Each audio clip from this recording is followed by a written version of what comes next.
Quoi fait YouTube? Ce soir, réponse à un commentaire sous ma vidéo journal de bord numéro 1. Et par la même occasion, j'affine mon concept. En gros, donc comme je t'ai dit, le lundi, je tourne ma vidéo journal de bord. Donc elle sort le lundi soir, mais souvent elle va sortir assez tard. Le temps que ça... Parce que bon, j'ai pas une connexion de ouf, hein. Et le vendredi soir, je laisse une semaine à peu près pour que tous les gens qui regardent mes vidéos puissent voir la vidéo. Et s'il y a des commentaires que je trouve intéressants à traiter sous ces journaux de bord, je ferai une vidéo de réponse le vendredi. Voilà.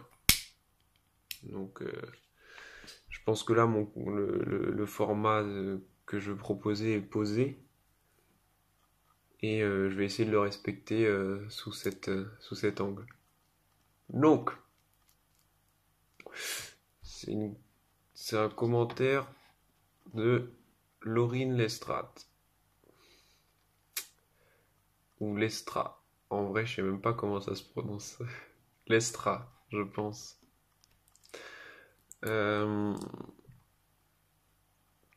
Donc,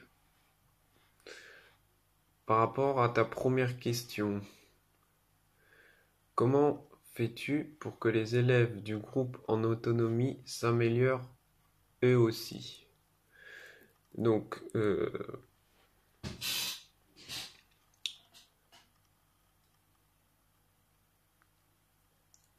attends, j'affine ma phrase. En fait, ils sont certes en autonomie, mais c'est pas pour autant que je les délaisse et que je ne m'occupe pas d'eux dans les grandes lignes. En fait, ils sont en autonomie sur la gestion de leur temps d'exercice, si tu veux.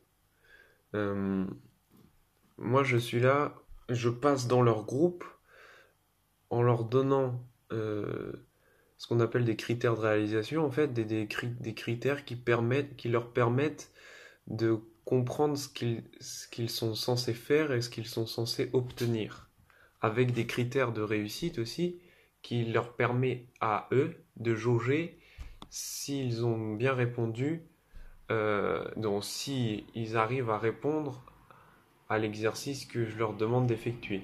Voilà. Et bien sûr, si je vois que il y a un ou deux élèves dans ce même groupe qui est en autonomie et que ces élèves ont des difficultés, je vais créer des variables. Euh, En gros, je vais essayer d'aménager l'exercice pour leur rendre plus accessible et pour euh, correspondre à leur niveau d'apprentissage. Voilà. Donc ils sont en autonomie sur la gestion en fait du temps, euh, sur la gestion, euh, comment dire, des temps de passage, etc.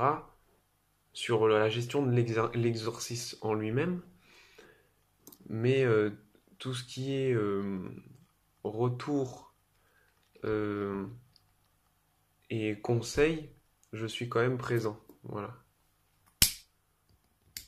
Et en plus de ça, ils sont en autonomie, donc c'est sous-jacent, hein, bien sûr, mais ils vont s'entraider pour la plupart, même si c'est peut-être inconscient, ils vont s'entraider euh, au sein même du groupe, vu que je serai moins présent. Tu vois ce que je veux dire? Voilà. Donc ça, ce serait pour ta première question. Ensuite, comment tu fais pour faire rentrer dans les jeux les 2 ou 3 élèves qui ne sont pas très motivés? Alors ça, c'est justement la question auquel, hmm, auquel je n'ai pas encore trouvé de réponse. Et d'ailleurs, que ferais-tu avec des élèves qui ne veulent vraiment pas participer? Je considère que ces deux questions peuvent être prises ensemble.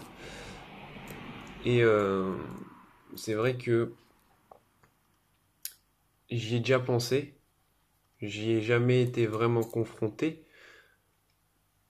Et du coup, pour l'instant, je sais pas vraiment comment répondre à cette problématique. Hmm. Dans l'idée, j'ai une idée, mais je soupçonne qu'elle soit un peu foireuse.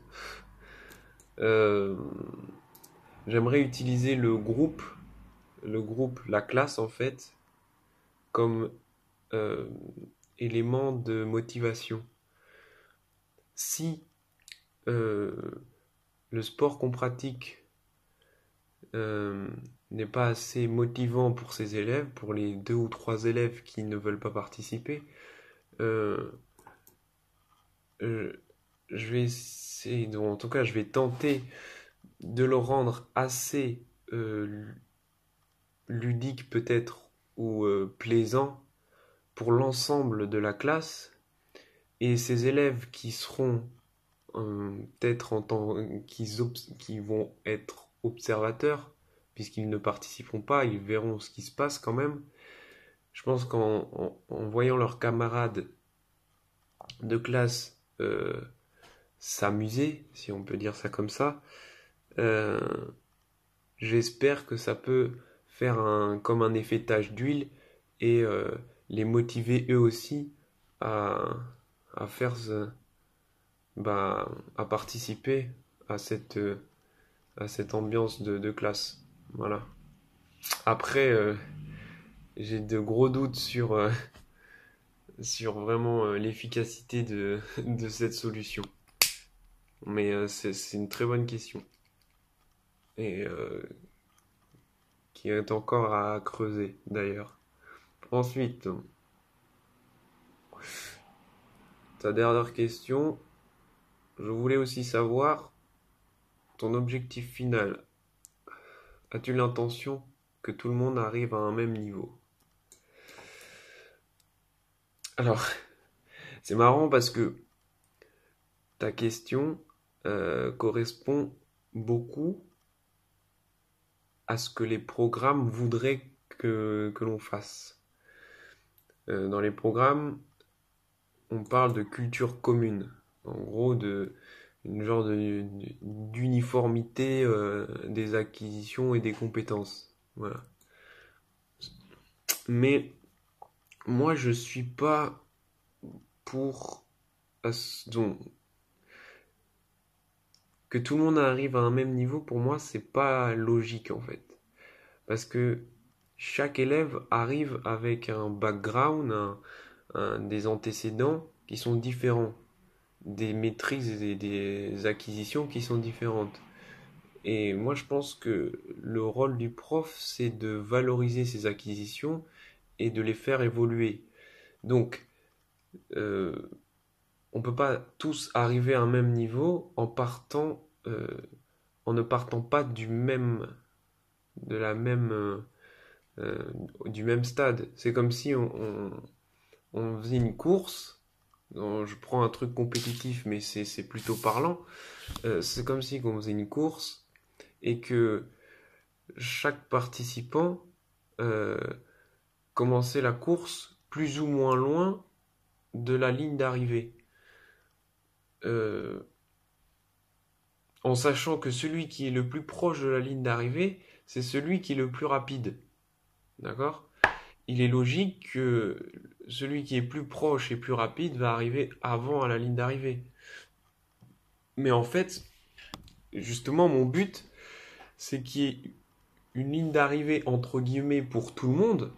Donc, que tout le monde puisse passer cette ligne d'arrivée au minimum et ensuite faire valoriser chaque compétence de chaque élève. Je sais pas si j'ai réussi à me faire comprendre. Je sais pas si j'ai réussi à me faire comprendre. Hmm,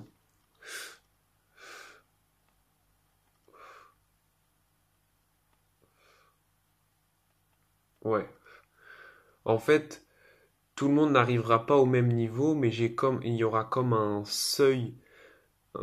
J'aimerais qu'ils arrivent à un seuil minimum euh, pour la plupart, et le reste, ce serait entre guillemets du bonus. Voilà.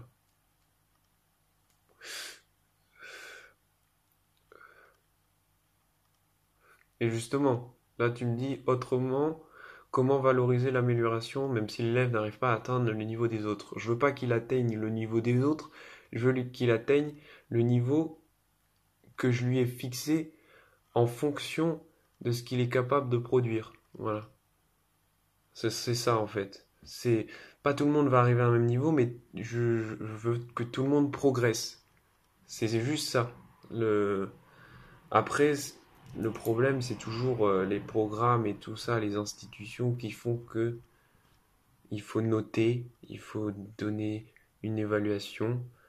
Encore que, au collège, on peut, si on veut, créer nos propres critères d'évaluation. Donc à ce niveau-là, on peut essayer de jouer et valoriser quand même l'apprentissage plus que la performance. Voilà. Reste que au lycée et qui a le bac, euh, c'est encore une impasse, je pense. Donc en tout cas pour l'instant, moi je sais pas, en sachant que j'ai encore zéro expérience, je sais pas du tout comment je pourrais détourner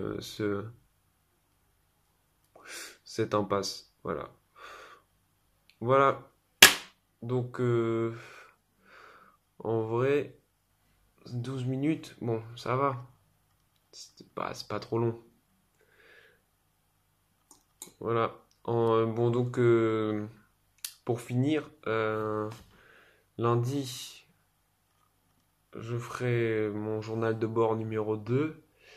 Et toujours pareil, je t'invite à laisser un commentaire. Donc, comme tu vois, si tes questions euh, sont pertinentes et que j'ai envie de les traiter en vidéo plus que de te répondre par commentaire, eh ben, je le ferai le vendredi. Voilà.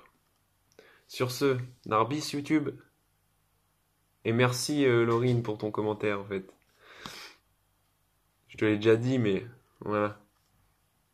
Vaut mieux deux fois qu'une. Allez, Narbis.